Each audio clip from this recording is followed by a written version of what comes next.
back everyone to another episode, and today I have the absolute pleasure again to be joined by my friend Philipp, and we are going to look at some amazing watches that he brought. He's a watch specialist at Sotheby's, and today we're going to have a sneak peek of a couple of pieces of the upcoming auction. Thank you for joining. Thanks again for having me, Nikolaus. It's a pleasure. Again here at this beautiful office of Sotheby's in Vienna. We will have a super nice fine watches auction at the end of September. Actually, it's from the 16th until the 13th of September. It's an online auction. And it's my pleasure to show you some of the highlights today. Let's dive right in. And absolutely. Which piece do you want to start with? Let's start with one of the highlights. Yeah. This is a Patek Philippe 5170. Absolutely amazing watch. It is a chronograph. And actually, it's the first manual wound chronograph movement ever produced by Patek Philippe. And it has a pulsation dial, which is super rare. Yeah. You see this not too often on Patek watches. It looks super classy. It looks like a little bit Art Deco style, like 1920s, whatever. But this reference was only produced between 2010 and 2018. So it's quite a modern watch. And you can see the dimensions are quite modern. It's 39 millimeters. It has a really nice impression on the wrist. And if you turn it around, you can see the beautiful movement. And I mean, it has sapphire case back, so you can see the movement. It's beautifully finished as always with Patek.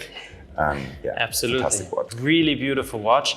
It looks a bit bigger than the 39 if you look at it like this, but definitely if we put it on the wrist, it will definitely feel like a 39, obviously. Yeah, absolutely. It's not too high, so it's absolutely wearable either for a suit or for more casual clothes. Yeah. Super versatile. This one has an estimate of 30 to 50,000. So starting price would be 30,000. It's in fantastic condition. Yeah, and this one is actually from 2011. Very cool. Very nice piece. So let's move on to the next Patek, right? So the next one is a very blingy piece. It's a shiny, sparkling bling piece. Patek labels this one as a ladies' watch. I personally would wear it too, so I'm not so sure about ladies' watch or not. So this one is a reference 4936, made in gold. This time it's in rose gold. The one before was in yellow gold.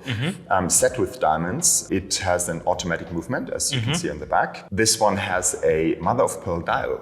So I personally really like these. These are super difficult to produce because you have like a super thin layer of mother of pearl. It can break during the process of the production. So you have to really take care of it. What is special about this, every dial is unique because it's a product made by nature, like leather. Obviously, you can talk about a lot about leather. So this is special. This one comes on this white strap. I personally like this watch. I would wear it. I would put on a darker strap, maybe dark blue, maybe a super classy, like British racing green or something like that. I think that would be cool. And then I would wear it. Yeah, absolutely. Labeled as a ladies' watch. This one has a diameter of 36 millimeters. Yeah, so it can be worn either by a man or by a woman. Doesn't matter. It's a very, very nice piece, and as you said, this is an annual calendar, right? Yes. Yes, absolutely. I forgot to mention that it's an annual calendar. This means it's technically quite complex. But the advantage is you only have to adjust it once a year. From a technical aspect, also super nice. It has the moon phases also on the dial, so quite complex. And as I said, can be worn by a man or a woman. Yeah, and honestly, I really appreciate this particular model and the reference, obviously, because the dial actually looks like a face. So you have something that you can look at, and depending on how the moon is standing right now, you either have a face that looks a bit more happy or a bit more, well, plain. Let's put it like that. That's a good aspect. That's really nice. So, and here the estimate is 20 to 30,000. Okay, very nice. Two amazing pieces. And now we will switch to a different brand, but also something very interesting and very nice. Yes, interesting in general, but also interesting when you think of the history. So this one is an Oysterquartz. Rolex Oysterquartz DayDate. DayDate means it's made in precious metal. DayDate models only come in precious metal. This one is made in yellow gold. I mean, we have to think back in the 1970s. In the 1970s, there was a crisis in Switzerland, the so-called quartz crisis, because there came more and more quartz movements from Asia, and that they entered the market. They were usually more accurate and way cheaper. So that was a big problem for the whole industry. I mean, most brands really struggled. And some then decided to also produce quartz movements. Yeah. So did Rolex. It took them 5 years to produce this movement. It came out in 1977. It was then only produced until the early 90s, and then never again. For me, this is a piece of history. Yeah. I mean, it's a cool watch indeed, because I love DayDates. I think we talked about that last time. Yeah, we did, yeah. And this is a quartz movement. This one is in a really, really good condition. Yeah. You can see the edges is super sharp, and then it's polished in the middle, and you know, the play of the light with this watch is really, really amazing. And it's from 1983. Okay. I'm born 1985. If this would be 1985, I would be super nervous right now. Because this is a piece that I really would love to have in my collection too. But then from the year 1985. Yeah. Super classy watch. The estimate here is 6,000 to 8,000. Yeah. The special thing about this is starting price is €1. Yeah. It's a no reserve lot, so you guys can bid on it from starting at €1. Yeah. Pretty sure it will make more. Yeah, but for sure. I mean, at least you can try. There's always the opportunity there. Absolutely. Yeah. I really like it, the Oysterquartz, to be honest, because it has this more modern feel to watches. Yeah. It's a bit more, it has sharper edges. It's not that round. Yeah.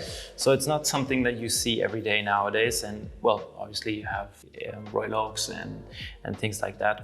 But still, it's interesting that Rolex did something like this in the past. Absolutely, yeah, absolutely. I mean, it's not a watch. I have to say, it's not a watch for everybody. Yeah, because definitely. You can only wear it on this gold bracelet. Yeah. You can't remove it and put on like a leather strap. So with a leather strap, it would be a little bit more, let's say, lighter. Yeah. So this is really heavy. It's a lot of gold on the wrist, and it's really heavy because I think it has 150 grams or even more. So this is really. So you either like it or not. But if you like it, this is a really cool watch, and I really have to say it's a piece of history. So 3 amazing pieces, 3 highlights of the upcoming auction. Yeah. But before we started the video, you told me there's something very, very special. So absolutely. Do you mind sharing what? Yes. A little sneak peek of what is really coming? Of course. I mean, we have 3 super cool watches here. So definitely. Each of these watches can be named a highlight. Yeah. But then the real highlight is another watch. Cartier did in the 80s a challenge. It was called the Cartier Challenge. So whoever would win the Rally Paris-Dakar 2 times in a row would get awarded a watch by Cartier. A watch specially made for this challenge. It's called the Cartier Cheich. 4 of these watches were ever produced, and only 2 persons ever achieved to get one of these awarded. 2 went directly to the archives of Cartier, never went to the market. I mean, you could never buy this watch. You could only get it awarded. Yeah.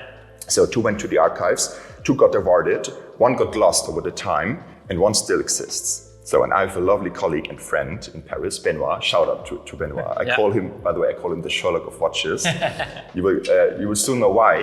And he read about this watch, and he was fascinated by the story. Yeah. So he did research of a month, and he found out who got the watch, what happened to the family. So he got in contact with the family, and at some point he convinced them to consign it. This will be the highlight of the auction. It is an exceptional rare watch. Yeah. And as I told you, there is only one on the market, so there's only one available.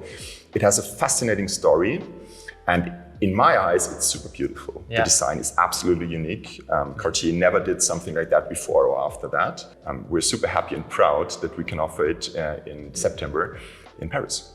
Exciting, really, really exciting. So I'm very excited to see how far it will go, because this is definitely going to be a piece that's gonna go very high. Actually, it's super hard to put a price tag on something like that. I can imagine, because it's unique. You know, you don't have any references. So the estimate here is 200 to 400,000. Yeah. But then we will see. I mean, we don't know. Of course, we hope that we can sell it quite well, and I'm pretty sure we will do. Yeah, I'm pretty sure as well. Philipp, thank you very much for joining today and for showing me these amazing pieces, or us these amazing pieces. Would you mind also sharing the auction dates for the upcoming auction where we can find these pieces? Absolutely, absolutely. It's an online auction. The lots will be online quite soon, and bidding will be open from the 16th until the 30th of September. Very good. So I will definitely swing by and have a look at the pieces that you have to offer. Thank you very much for joining. Thank you for being here. Yeah, my pleasure. Thank you guys for watching. Do tell me down in the comments which of these pieces is your favorite piece. That being said, as always, as usual, feel free to leave a like, and we will see each other in the next episode. Bye-bye. Bye, guys.